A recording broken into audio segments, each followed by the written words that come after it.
IIT జేఈలో మంచి rank రానటువంటి విద్యార్థులకు బెస్ట్ ఆప్షన్ సిఏ కోర్సులు అడ్మిషన్స్ జరుగుతున్నవి. నమస్తే రమగారు. నమస్తే జయ.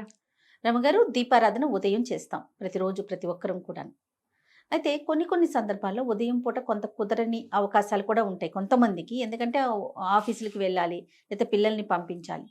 ఇలాంటప్పుడు సాయంకాలం దీపం పెట్టొచ్చా? ఏ సమయానికి పెట్టాలి? సాయంకాలం చేసే దీపం యొక్క విశిష్టత ఏమైనా ఉందా అండి? ఉదయం కుదరకపోతే సాయంకాలం చేసుకోవచ్చు, ఉదయం కుదిరినా సాయంకాలం కూడా చేయొచ్చు. అది 2 పూట్ల దీపారాధన ఎప్పుడు మంచిదే. పొద్దున ఎలాగో చేసుకుంటాం, చేసుకోగలిగిన వాళ్ళు.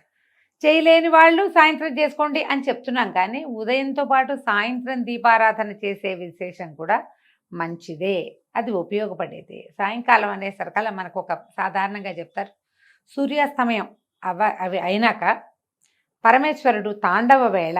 అది ఈ ఉజ్జయిన్లోనూ అక్కడ సాయంకాలం హారతిస్తారు జయ, మామూలుగా ఉండదు. బాగుంటుందో. కాళిదాసు రాసిన మేఘ సందేశంలో సాయంత్రం పూట ఆయన తాండవం చేస్తాడని, ఈ ప్రమదగణాలని తప్పెట్లు కాహళధ్వనులు చేస్తున్నారని రాస్తారు. సాయంత్రం సుప్రసన్నుడుగా ఉంటాడు పరమేశ్వరుడు. ఆయన అర్ధనారీశ్వర స్వరూపంలో నాట్యం చేస్తాడు. ఇప్పుడు మనకేంటి, శివుడు మోక్షకారకుడు, ఐశ్వర్యకారకుడు కూడా. లయకారుడైనటువంటి పరమేశ్వరుని స్వాధీనం చేసుకోవాలి అంటే, ప్రసన్నుని చేసుకోవాలంటే సాయంత్రం ఆరాధన చాలా మంచిది. శివార్చన ఎప్పుడూ సాయంకాలమే చెప్తారు. దీంతో పాటు ప్రదోషకాలార్చన అనేది ఒక ప్రత్యేకమైన విధానం ఉంటుంది. ప్రదోషకాలంలో దీపం అంటారు. ప్రదోషకాలంలో దీపం. సాధారణంగా ప్రదోషం అంటే ప్రతి సూర్యాస్తమయం, ప్రతిరోజు సూర్యాస్తమయానికి ముందు వెనకల సమయాల్ని ప్రదోషకాలం అనే చెప్తారు ప్రతిరోజు. ఇందులో విశేషమైన కాలాలు ఏమున్నాయి అంటే, పౌర్ణమికి ముందు వచ్చే త్రయోదశి, అమావాస్య ముందు వచ్చే త్రయోదశి, ఈ 2 విశేషం. వీటిని ప్రత్యేకంగా ప్రదోషకాలము అని చెప్తారు. ఆ సమయంలో నందీశ్వరుడికి అభిషేకం చేయటము, ప్రత్యేకంగా శివాభిషేకం చేసుకోవటము చాలా విశేషంగా చెప్తారు. ఈ నందీశ్వర అభిషేకం చేస్తే ఏం జరిగిందో మనకి తెలియని పాపాలు కొన్ని ఉంటాయి చూడు, అవి పోతాయి. ఏదో జరిగింది మన వల్ల, అదేదో మనకి తెలీదు, ఏదో మనని పట్టి పీడిస్తూ ఉంటుంది. దేనివల్ల మనకి సమస్యలు వస్తున్నాయో అర్థం కానిదా సమస్యల నుంచి బయటపడాలంటే ప్రదోషకాలంలో ఈశ్వరాభిషేకం కానీ నందీశ్వరాభిషేకం కానీ విశేషంగా చెప్పబడతాయి. చాలా గొప్పవి అవి, చాలా అద్భుతమైన ప్రయోజనాన్ని ఇస్తాయి. మన జీవితంలో పెనుమార్పుకి కారణం అవుతుంది ఆ అర్చన. అంత విశేషమైంది ప్రదోషకాలం, అంత గొప్పది. ఇప్పుడు నిత్యము ప్రదోషం అంటే సూర్యాస్తమయం వెళ్ళాక 1 గంట, గంటన్నర పాట భేదాలు ఉన్నాయి. కొంతమంది ½ అన్ అవరే అంటారు, కొంతమంది 2.5 గంటలు అంటారు. ఏదైనా సరే సూర్యాస్తమయం అయ్యాక దీపారాధన చేసుకోండి. మరి 8, 9 చేసేయద్దు, 7 గంటల లోపల చేసుకోండి. రాత్రి అయిపోయి సాయం సంధ్య, ఈ సాయం సంధ్యలో సూర్యుడు వెళ్ళాక విశేషం. వెళ్ళాక సూర్యాస్తమయం అయ్యాక అప్పుడు మీరు ఏదైనా చదువుకోవచ్చు, ఏదైనా చెప్పుకోవచ్చు. ఉదయకాలం ఏం చదివారు, ఏం చేశారో కానీ సాయంత్రం ఏదైనా శివ సంబంధమైన స్తోత్రాలు బోల్డన్ ఉన్నాయి కదా మనకి. విశ్వనాథాష్టకం అని, శివాష్టకం అని, శివమానస పూజ అని ఏదైనా చేసుకోవచ్చు. ఏదో ఒకటి చేసుకుని కాస్త దీపారాధన వెలిగించుకోవటం. కుదిరితే సాయంకాలం ఆలయ దర్శనం చేయటం, కుదరలేదు పెట్టుకోండి ఇంట్లో. అందరికీ అది ఒక డౌట్ ఉంటుంది, సాయంత్రం చేస్తే మంచిదేనా అని. సాయంత్రం చేసినా కూడా మంచిదే. ఎలాంటి మీరు ఇస్తుందని మానకుండా చేయటం మరీ మంచిది. ఎలాంటి ఫలితం ఇస్తుందంటే శివానుగ్రహం లభిస్తుంది జయ. సాయంకాల దీపారాధన వల్ల మనకి లభించేది శివానుగ్రహమే.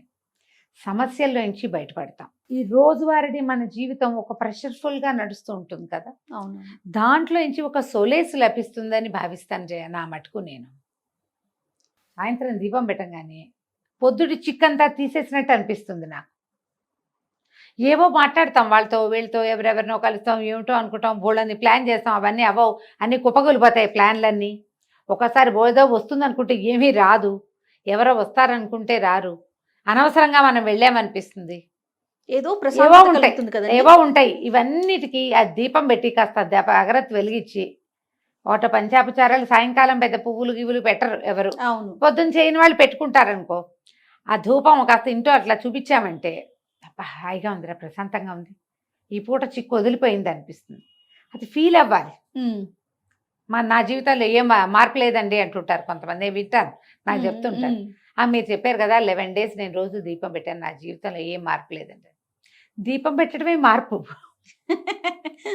కరెక్ట్ అండి. ప్రతిరోజు మీరు 6:30-7 గంటలకి చకచకా స్నానం చేసేసి ఇల్లు బాకిలి ఏదో ఒక మాదిరిగా అయినా తుడుచుకుని, పొద్దున్న తోమినంత తోమకుండా కొద్దిగా ఒక మాదిరి వాకిలి సంధ్య వాకిలి జిమ్ముకుని, ఓ చెంబు నీళ్ళు పోసుకుని, కొంచెం ఫ్రెష్ బట్టలు కట్టుకుని, ఒక దేవుడి దగ్గర కూర్చుని 10 నిమిషాలు ప్రశాంతంగా ఉన్నావంటే ఏమిటి మార్పుకి అది? అదే నాంది. ఏమిటి ఇంకేం కావాలి నీకు? అంతే కదా.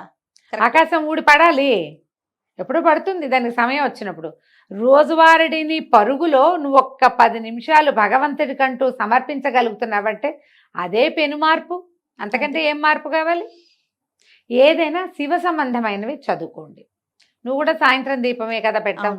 అవును ఈ రమ్మగారు. పొద్దున పూట పరిగెత్తే వాళ్ళందరూ సాయంకాలం ఇంటికి వచ్చాక కాస్త చక్కగా ఫ్రెష్ అయ్యి ఏదో అవసరమైన 2-3 పనులు చేసుకుని ఆ దేవుడి దగ్గర 10 నిమిషాలైనా కూర్చుని దీపం పెట్టుకుని ఒక అగరత్తి వెలిగించి ధూపం దీపం సమర్పించి ఏంటో ప్రశాంతంగా అనిపిస్తుంది అంతే. రమ్మగారు. ఆ ఫీలింగ్ ఏంటో తెలీదు. అంతే. మీరు చెప్పినట్లుగా అమావాస్య ముందు పౌర్ణమి ముందు స్పెషల్ గడియలు ఉంటాయి అన్నారు కదా, ఆ, ఆ విషయం నాకు తెలీదు. అదేలే నేను ఉదయం నాకు కుదరక సాయంత్రం పెట్టుకుంటా. సాయంత్రం పెట్టుకుంటా, భలే ప్రశాంతంగా ఉంటుందండి. ఉమ్. ఒక 2 రోజులు కుదరకపోతే ఏదో ఆందోళన, ఖాళీగా. ఏదో మిస్ అయిపోతుంది, ఏదో అట్లా అనిపించేస్తుంది. ఓ పండో ఫలమో పటిక బెల్లమో పంచదారో బెల్లం ముక్కో నివేదన చేయటం, కాస్త దండం పెట్టుకుని ఒక 5 నిమిషాలు స్థిమితంగా ఉంటాం. అంతే. దానికోసం అన్ని పనులు ఆపుకుంటాం. చాలు, చేయండి. సాయంత్రం దీపం చాలా మంచిది. ఈ ప్రదోష కాల అర్చన ఎక్కడైనా శివాలయాల్లో జరిగే చోటకి వెళ్ళచ్చు. నందీశ్వర అభిషేకం 3-4 చోట్ల జరుగుతుంది. అరుణాచలంలో విశేషంగా చేస్తారు. మాసం చివర ఆహాహా. అమావాస్యకు ముందు వచ్చే త్రయోదశి బాగా విశేషంగా అప్పుడు చేస్తారు. చాలా విశేషంగా చేస్తారు. ఆ. ప్రదోష కాలార్చన అద్భుతంగా చేస్తారు. ఇటీవల కాలంలో నేను ఒకరితో మాట్లాడాను. దగదర్తి అని ఇది దేవాలయం నెల్లూరు జిల్లాలో ఉంది. దగదర్తిలో ఉన్న ఈ శివాలయంలో కూడా ఈ పేరుతోటి యూట్యూబ్ ఛానల్ కూడా ఉంది. కేవలం శివాలయం ఇంకేం లేదు.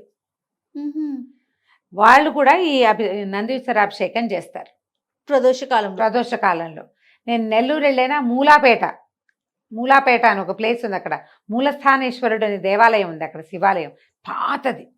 అక్కడి నుంచే మొదలైందట నెల్లూరు ఊరు. అదే మొదలు. అక్కడే ఉసిరి చెట్లు ఉన్నాయి. నెల్లికాయ వల్లే నెల్లూరు అని పేరు వచ్చింది. ఉసిరికాయ నెల్లికాయ అంటారు కదా. అవును. అక్కడ మొట్టమొదట పరమేశ్వరుడు వెలిసి ఉన్నాడు, మూలస్థానేశ్వరుడు. అక్కడ ఆస్థాన నందీశ్వరుడు ఉన్నాడు. వాళ్ళు కూడా ప్రదోషకాల అర్చన చేస్తారు. కొన్ని దేవాలయాల్లో విశేషంగా కనపడుతుంది. మీ సమీపంలో ఎక్కడైనా ఉంటే ప్రదోషకాల అర్చన చేయించుకోండి. ఈ అరుణాచలంలో దగదర్తిలో వీటన్ని చోట్ల కూడా మనం బుక్ చేసి పెట్టుకోవచ్చు. గోత్రనామాలు పంపిస్తే అర్చన చేస్తారు. అవకాశం ఉన్నప్పుడు ఒకసారి వెళ్ళి దగ్గరుండి ఆ నందీశ్వరుడికి చేసే అభిషేకాన్ని చూడొచ్చు కంటితోటి. ఇది విశేషమైనది. నువ్వు ఎందుకు అడిగావో సాయంకాల దీపంని, దాంట్లో మనం ప్రదోష కాలాన్ని కూడా కలుపుతున్నాం. అవునండి. ఇప్పుడు మీరు సాయంత్రం పెట్టే దీపాన్ని ప్రదోష దీపం అనొచ్చు. ఆహా. మీరు రోజు పెడతారు, ఆటోమేటిక్ గా త్రయోదశులు 2 కవర్ అయిపోతాయి. అవును కదా, తెలియకుండానే ఆ రోజులు కవర్ అయిపోతాయి. ఏదైనా మానేసే పరిస్థితి, మీరు బయటకు వెళ్ళే పరిస్థితి ఉంటే ఈ డేట్ చూసుకోండి. ఓకే. అమావాస్యకి ముందు పౌర్ణమికి ముందు రమ్మగారు. ఇవి 2 విశేషమైనవి. ఓకే. పెట్టుకోండి జాగ్రత్తగా. శివ సంబంధమైనది ఏ స్తోత్రం మీరు చదువుకున్నా కూడా మీకు అద్భుత ఫలితం. అంటే జయ, బ్రహ్మాండం ఊడి పడదు. అంతే కదండి. 2 పాయింట్లు ఉంటాయి వీటిలలో ఎప్పుడు కూడా. ఆ. నీకు కావాల్సింది కాదు, రావాల్సింది వచ్చేస్తుంది. 1.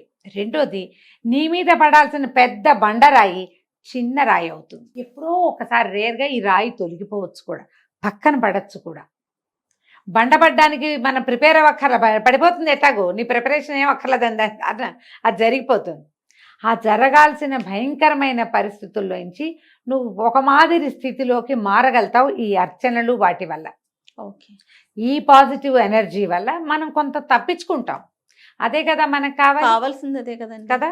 ఇది చాలు కదా మరి. కాబట్టి ఈ రకంగా ముందుకెళ్ళండి. చాలా సంతోషం రమ్మగారు. నమస్తే. నమస్తే.